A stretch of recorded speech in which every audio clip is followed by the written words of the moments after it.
Je suis directeur de communauté de communes retraitées. J'étais un fervent de l'éolien.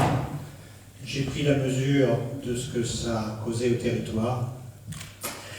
J'ai d'abord un grand merci à monsieur le président de la Com d'Aglo. C'est la première fois, je crois, qu'il y a un débat de ce type et Dieu sait si c'est important parce que l'éolien, c'est vraiment un sujet extrêmement clivant. J'arrête de trembler. J'ai suivi avec beaucoup d'attention ce que vous venez de dire, monsieur. Et j'avoue que je suis perplexe. Alors, je vais essayer de resituer en essayant de ne pas occuper trop longtemps la parole. Tout d'abord, une remarque qui me paraît importante.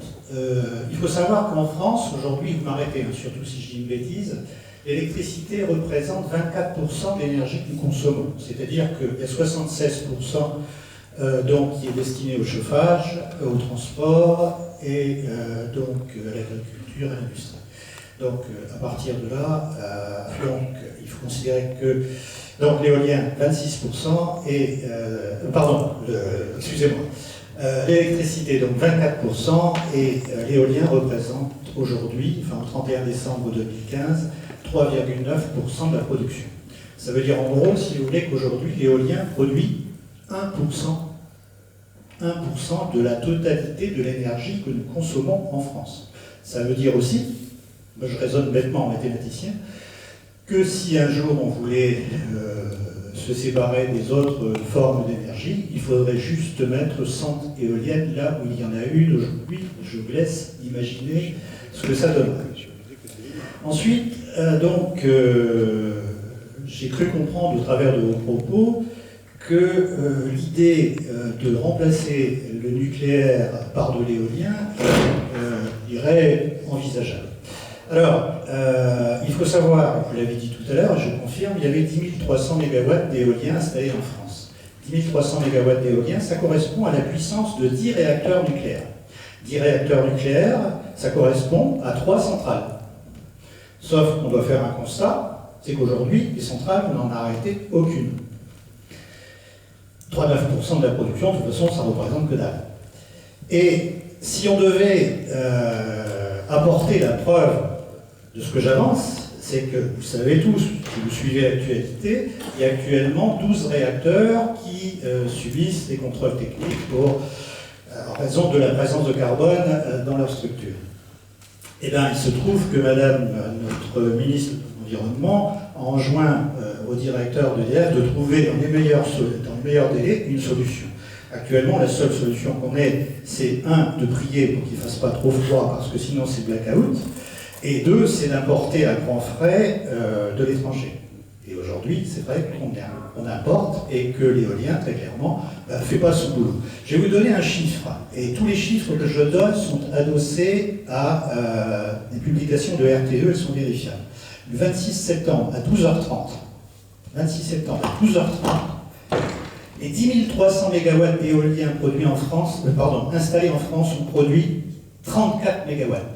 34 MW. Je ne sais pas si vous représentez, c'est un facteur de charge de 0,3%. Tout ça pour couper le coût à cette affirmation complètement délirante des promoteurs éoliens et souvent reprise par ailleurs, du foisonnement qui tend à indiquer qu'il y a toujours du vent quelque part.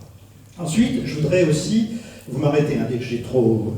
Je voudrais insister sur les coûts de cette affaire-là. Aujourd'hui, 1 MW d'éolien installé, c'est 1 500 000 €. 10 000 MW, c'est 15 milliards. 15 milliards, ça représente le salaire de 32 000 infirmières pendant 10 ans. Ça, c'est pour répondre à la question des salaires, des emplois créés par ces énergies. 15 milliards d'euros, c'est 15 milliards d'euros qui ont été importés de l'étranger. Parce qu'il faut savoir que l'éolien en France, la production de machines, c'est pratiquement que dalle.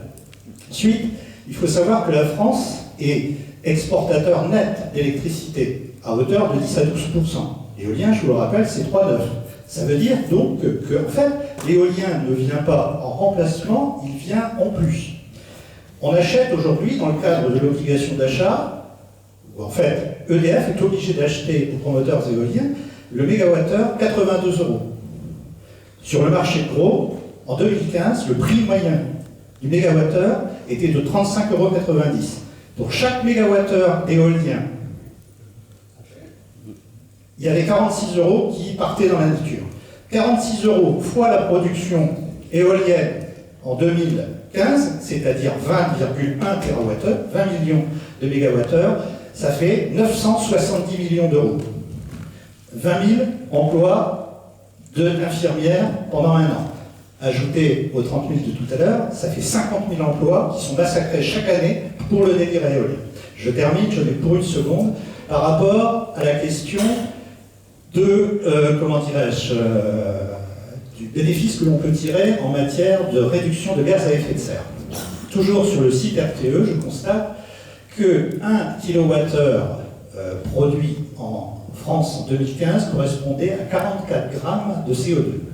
Quand je fais la multiplication, 44 grammes fois 22 milliards 100 millions de kilowattheures produits par l'éolien en 2015, j'arrive à un chiffre qui me donne, alors je pourrais vous faire la démonstration, c'est faire un prix de revient à la tonne de CO2 économisé de 1110 €. 1110 € sans tenir compte de l'amortissement et sans tenir compte des fameux 970 millions.